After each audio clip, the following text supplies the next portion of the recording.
Welcome to the channel. In this video, I'll be going over my entire DCEU collection.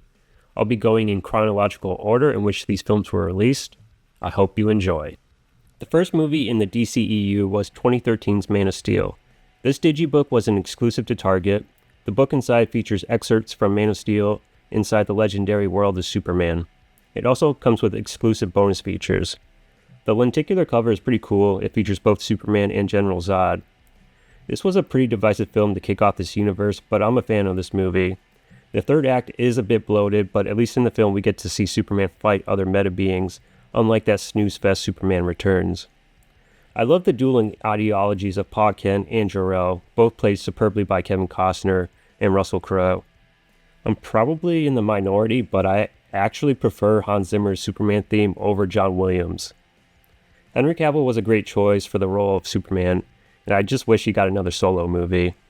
Next is the even more divisive film from 2016, Batman v Superman: The Dawn of Justice. Target also released this digibook, which also has another cool lenticular cover. I'm glad they went with the image of armored Batman. Seeing the armored suit from The Dark Knight Returns was pretty sweet, and I really enjoyed Ben Affleck as Batman. It sucks he never got a solo film. I really would have liked to have seen a Batman movie starring and directed by Ben Affleck.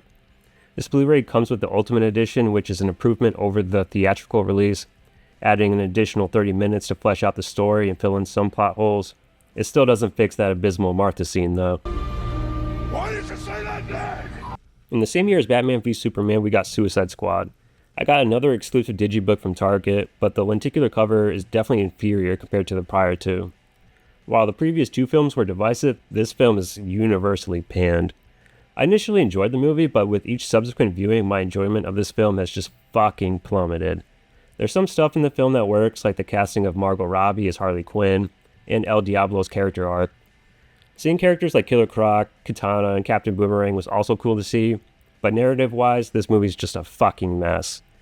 Poor David Ayer is still fighting for Warner Brothers to release his cut of the film, although he is to blame for that fucking dumb damaged tattoo on Joker's forehead. Next is the first universally praised film so far in this series with 2017's Wonder Woman. Once again, I went with the Target exclusive digibook.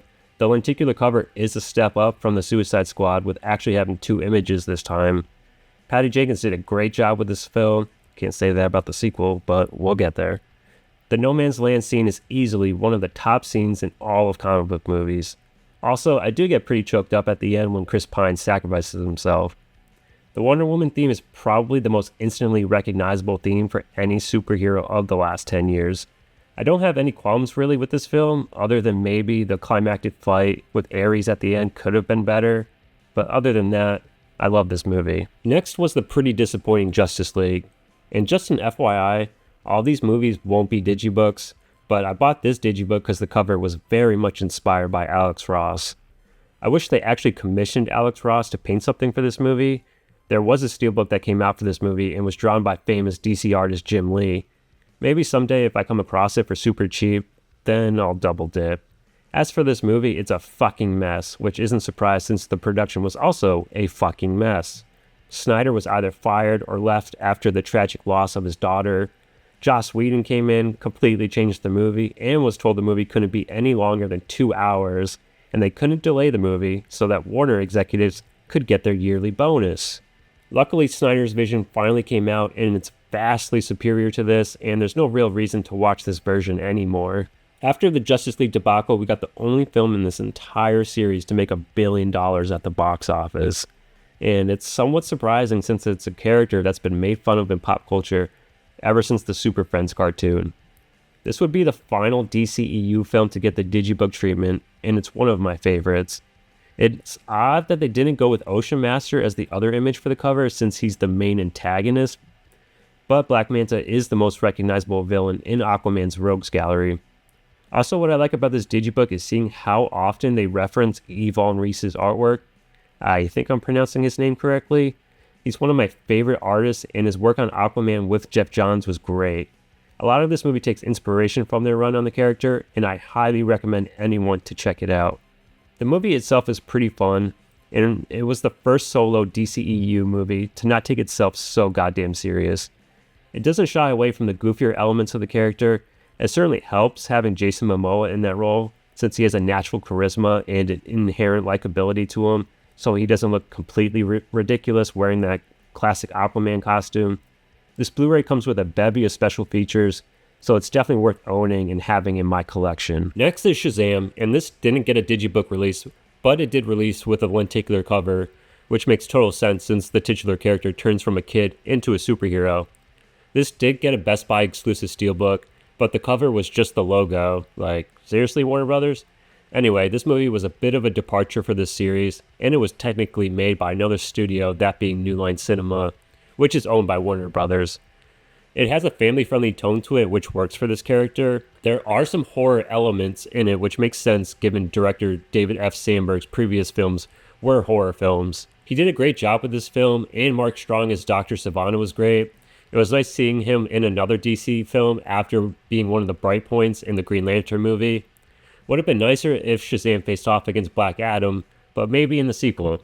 Oh wait, never mind. Next is Birds of Prey in the Fantabulous Emancipation of One Harley Quinn. Pretty sure they added the second part of the title to make sure that the audience was aware that Harley Quinn is in this fucking movie. The Steelbook came out during the height of COVID and was pretty hard to get. There was definitely a lot of distribution problems then, and honestly, they haven't gotten much better. Best Buy's prices also exponentially grew during this time. Steelbooks were closer to $40, and now they hover around $35. Anyway, back to the Steelbook. It's a very good looking Steelbook. It's got a nice glossy finish to it. The back leaves a little to be desired, but the inside image is cute with Harley and her pet hyena sharing a Twizzler. The movie itself is pretty solid. Margot Robbie is great as Harley once again, and Ewan McGregor is clearly having a lot of fun playing Black Mask. I just wish the Birds of Prey had gotten a little more screen time and were fleshed out a bit better, but maybe in the sequel. Just kidding. Next was the pretty disappointing Wonder Woman 1984. I saw this in theaters on Christmas Day, and well, it was something. I got the Steelbook at Best Buy when it was released, but I could have waited since they were practically giving them away once Best Buy started their clearance sale this past year. It's still a nice looking Steelbook with its shiny gloss finish, and the artwork looks like an oil painting. The back is pretty plain with just the Wonder Woman logo. On the inside, it has Wonder Woman lassoing a pre-Cheetah Kristen Wiig. I haven't revisited this movie since the theater, but the one good scene I can remember is when Wonder Woman learns to fly, and it's set to John Murphy's Adagio in D minor from the movie Sunshine. It's a great song, and it really helps elevate the scene. Other than that, I just remember feeling underwhelmed and starting to pick apart the plot holes the movie had. In 2021, we got the long-awaited Zack Snyder's Justice League. I'm happy we finally got to see it, and it's for sure a vastly superior film to the 2017 Justice League movie. Walmart put out this Steelbook last year, and it's a hell of a lot better than the Steelbook Best Buy put out on its initial release. The movie is 4 hours, but it has a good pace to it. It's a bummer there won't ever be a follow-up to it, but it was worth the wait.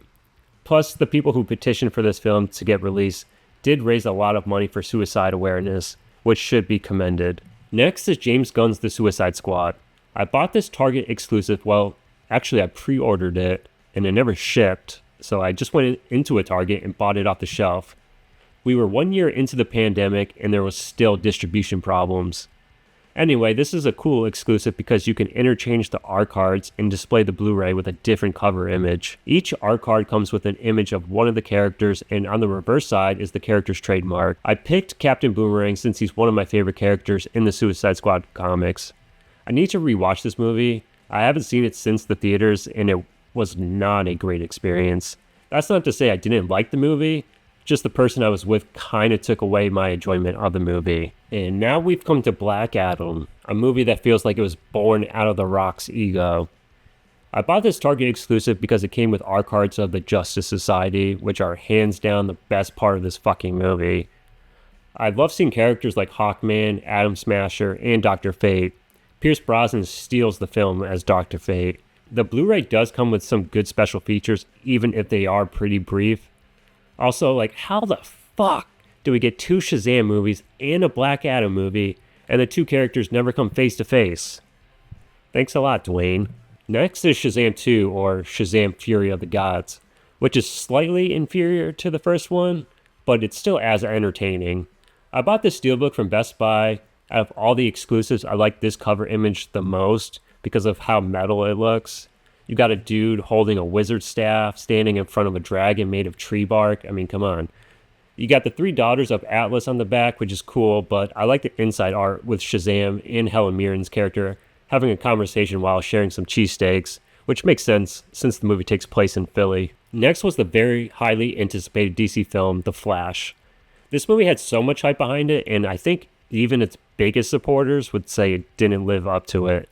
I still very much enjoyed the movie and was pretty hyped on this Walmart Icon edition. I wish Walmart kept doing this style of packaging, but now all they put out are Steelbooks. I like how it folds out and you get a greater image and it has a shining gloss to it. Also, I want to shout out a special feature called The Saga of the Scarlet Speedster. It's like a 40-minute featurette on the history of the character. It's well done and interviews a bunch of people from comic book writers to people who have been involved in other types of media the character has appeared in. Next is Blue Beetle, which was originally going to be an HBO Max original film, but they pivoted and released it in theaters. I bought this Target exclusive because I like the cover art of this release more than the Steelbooks that came out. This cover does look very Spider-Man-esque, which I would say this movie feels similar in tone and in plot to a Spider-Man film. It came with art cards of Jaime and his family, with the one exception being Jenny Cord, the love interest in the film. Sadly, no Susan Sarandon art card, but a cool release, and it's the last Target exclusive for the DCEU. The final DCEU film to be released was Aquaman 2. It's a bit of a low point to end this universe on. I'm probably one of the few people to get some enjoyment out of this movie. I got this Steelbook from Walmart and it's sold out pretty fast, so actually in retrospect maybe I'm not the only one who liked this movie. The Steelbook is fine, the image on the front is cool, and it has a nice glossy finish to it. The back is pretty plain, and the image on the inside of Jason Momoa holding his trident isn't all that special either. I wouldn't say it was worth the $35, but I bought it out of FOMO, and in hindsight, I was right to pull the trigger on it. I hope you enjoyed the video. Thank you for watching, and have a movie time.